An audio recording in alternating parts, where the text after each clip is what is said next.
بسم اللہ الرحمن الرحیم۔ معزز سامعین و ناظرین، اس وقت ہمارے ملک پاکستان میں اس وبائی مرض کرونا کی وجہ سے جو لاک ڈاؤن کی صورتحال ہے، اس وجہ سے پورے ملک کے اندر ایک تشویش ہے، اور بالخصوص غریب طبقہ اور مزدور طبقہ وہ انتہائی پریشانی کا سامنا کر رہا ہے۔ لیکن خوش آئند بات یہ ہے کہ اسی ملک میں مخیر حضرات جن کو اللہ تعالیٰ نے سخاوت والا دل بھی دیا ہے، وہ اپنے رب کے دیے ہوئے رزق میں سے اپنے غریب بھائیوں کی مدد بھی کر رہے ہیں۔ آج کا یہ میرا مختصر سا کلپ اپنے ان مخیر حضرات بھائیوں اور بہنوں کے لیے ہے کہ جو اللہ رب العزت کی رضا کے لیے اپنا مال لٹاتے چلے جا رہے ہیں۔ قرآن کریم میں اللہ رب العزت نے قرض حسنہ کی ترغیب دی ہے۔ من ذا الذی یقرض اللہ قرضا حسنا، کون ہے تم میں سے جو اپنے اللہ کو قرض حسنہ دے دے؟ قرض حسنہ جس نے اللہ کو دیا، اللہ اس کو کئی گنا بدلہ واپس کرے گا۔ لیکن سوال یہ ہے کہ کیا میں جو اللہ کی راہ میں صدقہ دے رہا ہوں، کیا یہ قرض حسنہ ہے؟ اور یہ قرض حسنہ کیسے بنے گا؟ اس کے لیے چند شرائط ہیں جو سننا اور جاننا سب کے لیے ضروری ہے۔ پہلی شرط اخلاص۔ قرض حسنہ کے لیے پہلی شرط اخلاص ہے۔ وَلَٰكِن يَنَالُهُ التَّقْوَىٰ مِنكُمْ، اللہ فرماتے ہیں اللہ کے ہاں ظاہری تمہاری چیزیں دی ہوئی نہیں پہنچتی، دل کا تقویٰ اور اخلاص پہنچتا ہے۔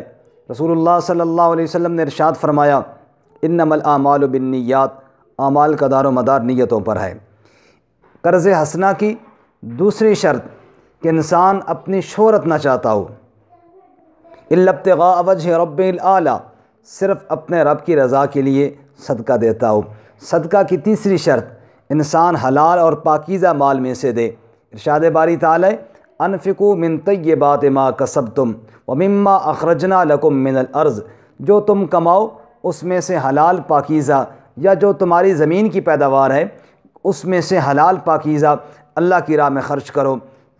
قرض حسنہ کی چوتھی شرط، ولا تیمموا الخبیث منہ تنفقون ولستم بآخذیہ الا ان تغمضوا فیہ، کہ گھٹیا اور ردی اور ناکارہ چیز اور بیکار چیز اللہ کی راہ میں صدقہ نہ کرو، بلکہ عمدہ اور اچھی چیز صدقہ کرو۔ قرض حسنہ کی پانچویں شرط کہ بندہ اس وقت صدقہ کرے جب ابھی زندگی کی امید باقی ہو۔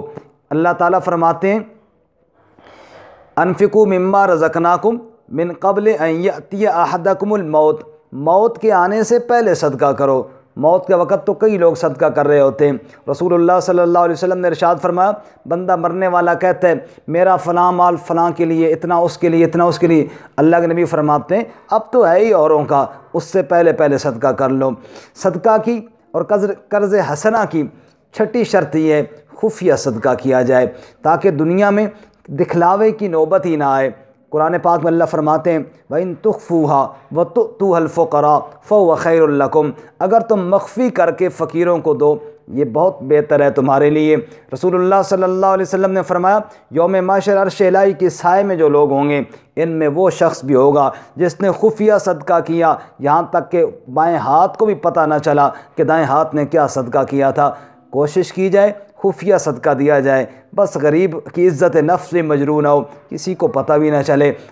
اور ساتویں شرط یہ ہے کہ صدقہ دینے کے بعد جس غریب کو صدقہ دیا ہے کبھی اس پر احسان نہ جتلایا جائے، ورنہ صدقہ ضائع ہو جائے گا۔ لا تبطلوا صدقاتکم بالمن، اللہ فرماتے ہیں احسان جتلا کر اپنے صدقات کو ضائع مت کرو۔ آٹھویں شرط یہ ہے جس کو صدقہ دیا ہے پھر کبھی اس کو تکلیف نہ پہنچاؤ، بالمن والاذی، اللہ ساتھ ہی فرماتے ہیں اذیت مت پہنچاؤ، اذیت پہنچائی صدقے کا ثواب ضائع ہو جائے گا۔ نویں شرط یہ ہے کہ اپنے مال میں سے عمدہ چیز اللہ کے نام پہ دی جائے۔ فرمایا لن تنالوا البر حتی تنفقوا مما تحبون، اس وقت تک نیکی کے کامل درجے کو نہیں پہنچ سکتے جب تک تم اپنی محبوب چیز اللہ کی راہ میں خرچ نہ کرو۔ اور دسویں شرط ریاکاری نہ ہو، دکھلاوا نہ ہو۔ اللہ تعالیٰ فرماتے ہیں کالذی ینفق مالہ رئاء الناس، رئاء الناس، لوگوں کو دکھانے کے لیے جو صدقہ دیتا ہے اس کی طرح نہ ہو جاؤ۔ اس کی مثال تو ایسے کمثل صفوان علیہ تراب فاصابہ وابل فترکہ سلدا، جیسے پتھر کی چٹان پر بارش پڑتی ہے کچھ باقی نہیں بچتا، ایسی ریاکار آدمی کے صدقے کا ثواب بھی کچھ باقی نہیں بچتا۔ تو میرے مخیر حضرات و خواتین، میں آپ سے یہ گزارش کرتا ہوں، اللہ مجھے بھی آپ کو بھی ان صفات پہ عمل کرنے کی توفیق دے، تاکہ ہمارا ہر صدقہ قرض حسنہ ہو، اور جب قرض حسنہ بن گیا تو اللہ فرماتے ہیں فَيُضَاعِفَهُ لَهُ اضعافا کثیرا، پھر تم اپنی حیثیت کے مطابق دو گے، میں اللہ اپنی شان کے مطابق بدلہ دوں گا۔